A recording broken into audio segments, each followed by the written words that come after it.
ሰላም እንዴት አላችሁ የኔ ውድ ቤተሰቦች? ዛሬ ደግሞ ለየት ባለ ቪዲዮ መጥቼላችኋለሁ።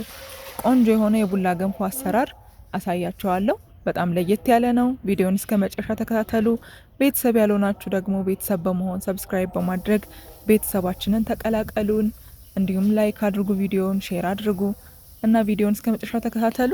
በመጀመሪያ እንግዲህ ንጹህ ውሃ በንጹህ እቃ አድርገን ከጣድን በኋላ የአጥሚት ወይም የምጥን እህል እናዘጋጃለን። እሱ ከሌላችሁ ደግሞ በሶ ማድረግ ትችላላችሁ። እሱን በቀዝቃዛ ውሃ ላይ መምታት ነው ማለት ነው። የምትፈልጉትን መጠን ያህል አድርጋችሁ በቀዝቃዛ ውሃ አድርጋችሁ ትመቱታላችሁ ማለት ነው፣ ሳይፈላ ውሃው። ከዛ በደንብ እንዳይጓጉልባችሁ በደንብ ማዋሃድ ነው ማለት ነው።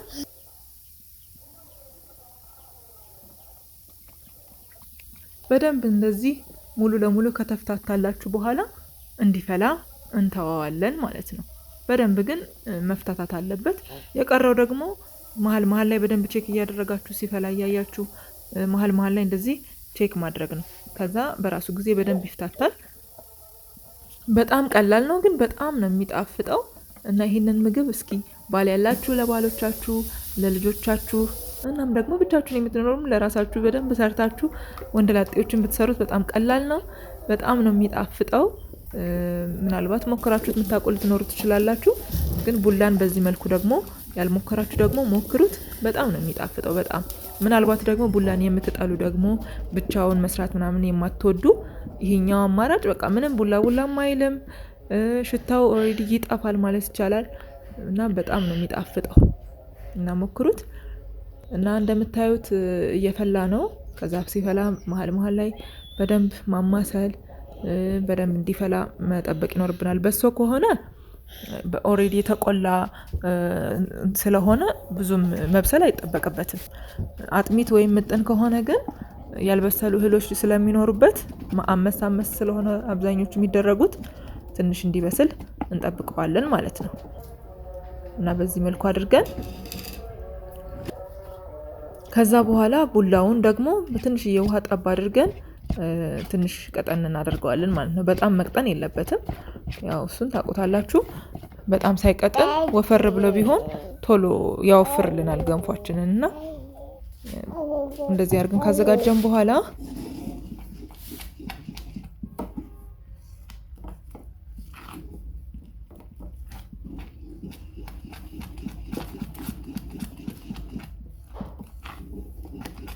ውፍረቱንም በዚህ መልኩ ብታረጉት በቂ ነው። ሙሉ ለሙሉ በሶ ወይም ደግሞ የምጥን እህል ብቻ እንዳይሆንባችሁ ማለት ነው። በዚህ መልኩ ውፍረቱንም ካደረጋችሁ በኋላ የምጥኑን ወይም የበሶውን እህል ከዛ ቡላውን እንጨምራለን ማለት ነው። ከላይ ቡላውን ስንጨምር ታዲያ ቶሎ ማማሰል ይጠበቅብናል። እሱም ደግሞ እዛው ተያይዞ እንዳይጓጉልብን ማለት ነው። እየጨመርን ቶሎ እናማስለዋለን። ከዛ መሀል ላይ ደግሞ አቁመን በደንብ ማማሰል ይኖርብናል፣ ውፍረቱን ለማወቅ ማለት ነው። ካልሆነ ምን ያህል እንደወፈረልን ምን ያህል ቆንጆ እንደሆነልን እንደምንፈልገው እንደሆነልን አናቅምና መሀል ላይ እንላለን ማለት ነው። ቼክ እናደርገዋለን። ከቀጠነብን ደግሞ እየጨመረን እንሰራለን ማለት ነው። እንግዲህ በጣም ቀላል ነው፣ እንዳያችሁት በጣም ቀላል ነው።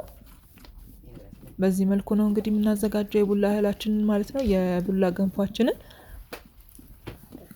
እውነት ታመሰግኑኛላችሁ። ያልሞከራችሁት ሞክሩት። ብዙ ጓደኞቼም አልሞከሩትም ነበርና ቤት መጥተው ሲቀምሱት በጣም ነው የሚወዱልኝ። በጣም ነው ደስ ብሏቸው የሚመገቡት። ጭራሽ ቡላ በልተው የማያውቁ ራሱ ቡላም ሽታውን አንወደውም የሚሉትም በጣም ደስ ብሏቸው ወደውት ነው የሚበሉት። እና ለጓደኞቻችሁ ማቅመሳችሁ፣ እናንተም ቅመሱት። ያልቀመሳችሁ በጣም ምርጥዬ ነው። አሁን እንግዲህ ደርሶልናል። እኔ እንደምፈልገው ሆኖልኛል ውፍረቱ። እኔ በጣም ወፍራም አልወድም፣ ግን ያው ወፈር አድርጌዋለሁ። ባለቤቴ እንደዛ ስለሆነ የሚወደው ወፈር አድርጌዋለሁ። ከዚህም እንዲወፍር የምትፈልጉ ከሆነ መጨመር ትችላላችሁ። ግን እየቀዘቀዘ ሲሄድ ደግሞ በጣም ስለሚወፍር ከዚህ በላይ ከወፈረ በኋላ ላይበላችሁ ይችላል። ዳቦ እንዳይሆንባችሁ ማለት ነው። እና አሁን ቆንጆ ነው የወፈረው። ከዚህ በላይ ባይወፍር ጥሩ ነው። እኔ ቀጠን ያለ ነበር የምወደው፣ ብቻ ግን በዚህ መልኩ አድርጌዋለሁኝ ማለት ነው። ቡላ በጣም መብሰል ምናምን ብዙ ስለማይጠበቅበት የተወሰነ ካቆያችሁት በኋላ ወዲያውኑ ማውረድ ትችላላችሁ። ትንሽ ከተዋሃደ በኋላ ምንም ያን ያህል መቆየት አይጠበቅበትም። እና እንግዲህ ገንፏችን ይሄንን መስሏል። አሁን ደግሞ ወደ ማቀራረቡ ነው የምንሄደው። እሱን ደግሞ እስኪ አብረን እናያለን። ከዚህ በኋላ የሚያስፈልገን ሚጥሚጣና ቅቤ ብቻ ነው። በቃ መጀመሪያ ላይ ግን ጨው ማድረጋችሁን አትረሱም። መቼስ ጨው እንዳትረሱ፣ ውሃ እንዳይልባችሁ። ከዛችን የመሰለች ቆንጅዬ ጣባ አዘጋጅተን ቅቤያችንን ከስር የተወሰነ እናደርጋለን።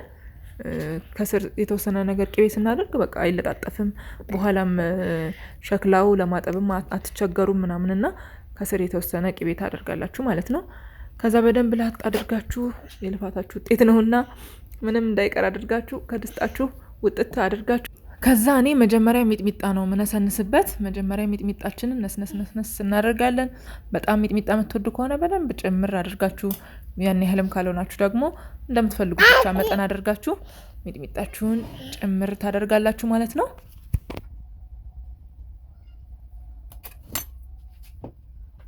ከዛ ደግሞ ቆንጆ ሆኖ የተነጠረ የክትፎ ቅቤ በደንብ አቅልጣችሁ ማለት ነው በደንብ እናፈስበታለን። እኛ እንግዲህ ቅቤ በደንብ ስለምንወድ በደንብ ነው የምጨምርበት። ካለ በደንብ ጨምሩና በጣም ነው የሚጣፍጠው። ከዛ እንደዚህ አድርጋችሁ ማሳመር ነው ማለት ነው። እንግዲህ አይንም ይበላል ይባል የለ መጀመሪያ ከፍትፍቱ ፊቱ ነው የሚባለውና በደንብ እንደዚህ ማስዋብ ይጠበቅብናል። እንግዲህ ቆንጆ ሆኖ እንድንመገበው ማለት ነው። ቅቤያችን እንግዲህ እንደዚህ አድርገን ፈሰሰስ አድርገናል። እንግዲህ ይህንን ቀምሳችሁ አለማድነቅ አትችሉም። እውነት በጣም ነው የሚጣፍጠው፣ በጣም ነው የሚያምረው። ባለቤቴ በጣም ነው የሚወድልኝ።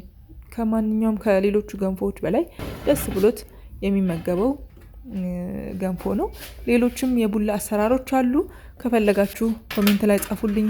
ሌላም መንገዶች አሉ እናንተ የምታውቋቸው አላችሁ። ግን እንዳስታውሳችሁ የምትፈልጓቸው ካሉ አስታውሳችኋለሁ። ከፈለጋችሁ ጻፉልኝ። ሌላ መንገድ ማሳይን ምናምን ብላችሁ ጻፉልኝ። እኛ እንግዲህ አቀራርቤ ልንበላ ነው። በጣም ደስ ብሎን ነው የበላ ነው። ያው እንግዲህ ብዙ ጊዜ ስለምንበላው እኛ አብዛኛው ጊዜ ማለት ይቻላል ጾም ካልሆነ ገንፎ በዚች መልኩ አድርገን በተለያየ መልኩ አድርገን ነው የምንበላው። እንዳልኳችሁ ደግሞ ሌሎችን መንገድ ከፈለጋችሁ አሳያችኋለሁ። በጣም ደስ ብሎን ነበር የተመገብነው።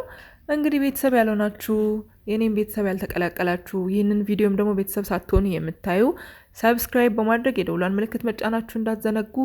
እንዲሁም ደግሞ ላይክ አድርጉ፣ ቪዲዮውን ኮሜንትም ጻፉልኝ። ስለተከታተላችሁኝ አመሰግናለሁ። ባይ። ወዳችኋለሁ።